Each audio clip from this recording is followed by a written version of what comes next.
Ohio State's athletic committeemen were Woody Hayes' foot soldiers, a large group of men devoted to helping identify and recruit players who could help the Buckeye football team.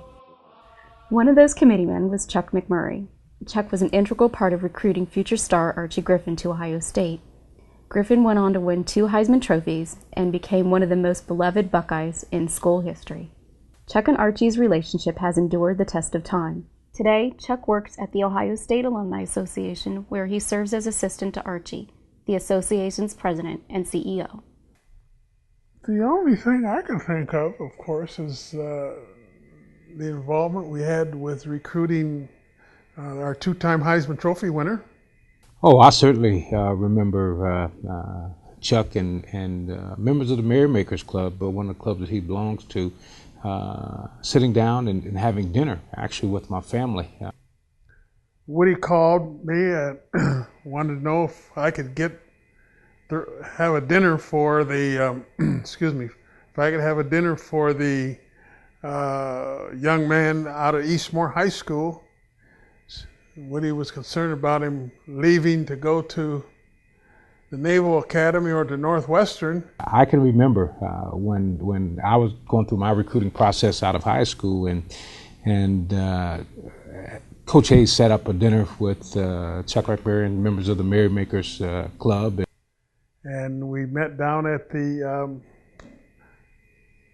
can't think of the hotel, the Round Hotel, down that used to be there in Columbus. We met down there with Archie and his parents, and we talked to him about coming to Ohio State. My mother and my father attended that dinner at the old Christopher Inn on Broad Street, and I remember that it was a very impressive meeting. Bill Willis, Bob Duncan, Lawrence Talbert, and we got them together. The Merrymakers Club is an all African American club, and all of them were educated, college educated.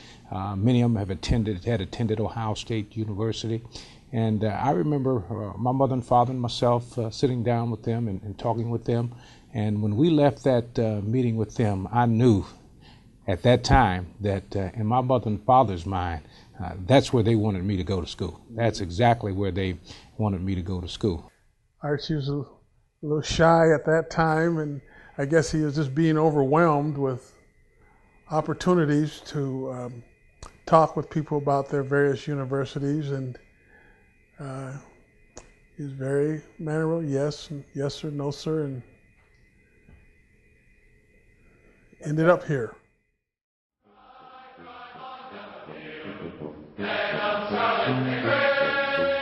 That Chuck McMurray and Robert Duncan were even involved in Archie's recruitment marked a change in the committeemen.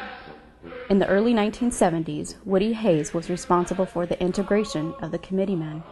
McMurray was among the first African Americans to join this select group.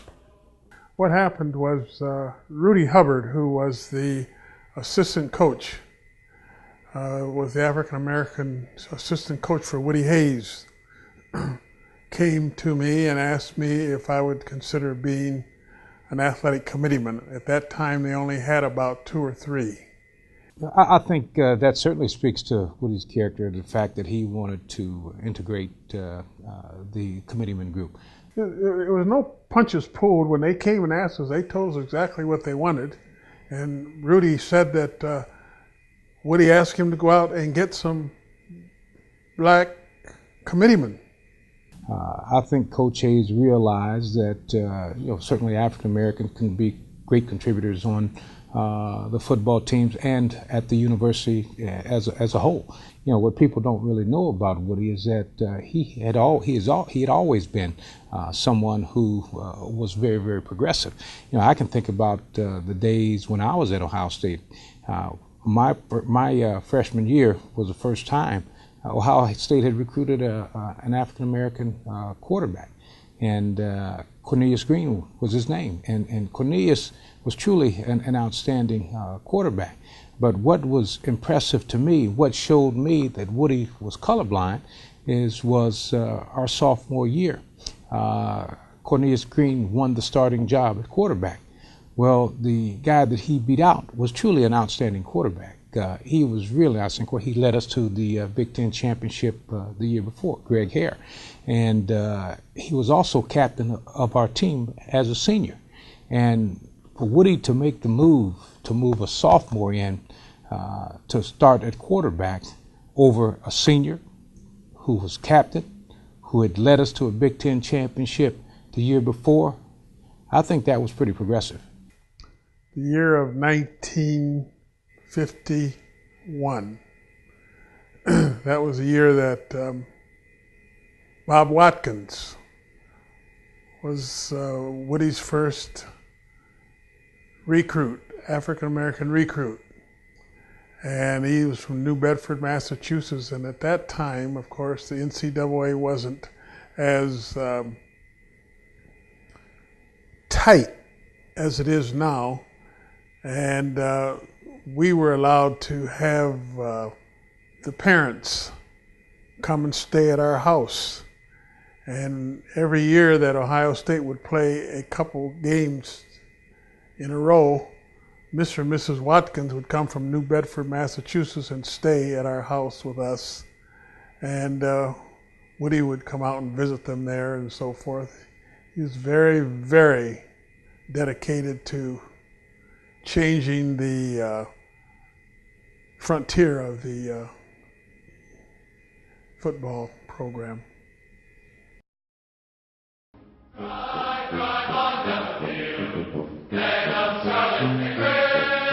The efforts committeemen made on behalf of Ohio State were notable and impactful. However, as NCAA restrictions tightened, the committeemen's roles in the recruiting process lessened. Their legacy, however, remains intact. It was enjoyable to be able to sit and talk with the student athlete, but they had to change things, because otherwise it would have gotten completely out of control. I always look at the committeemen as special people for Ohio State University. Yes, the NCAA, they've kind of regulated them out of helping recruit athletes and things of that sort. But one of the things that I've always felt that committeemen could do, and I know that they continue to do, is talk great about Ohio State. I mean, they are advocates for Ohio State University. Committeemen we were very dedicated, because we were happy to know that Coach wanted to have some of us involved.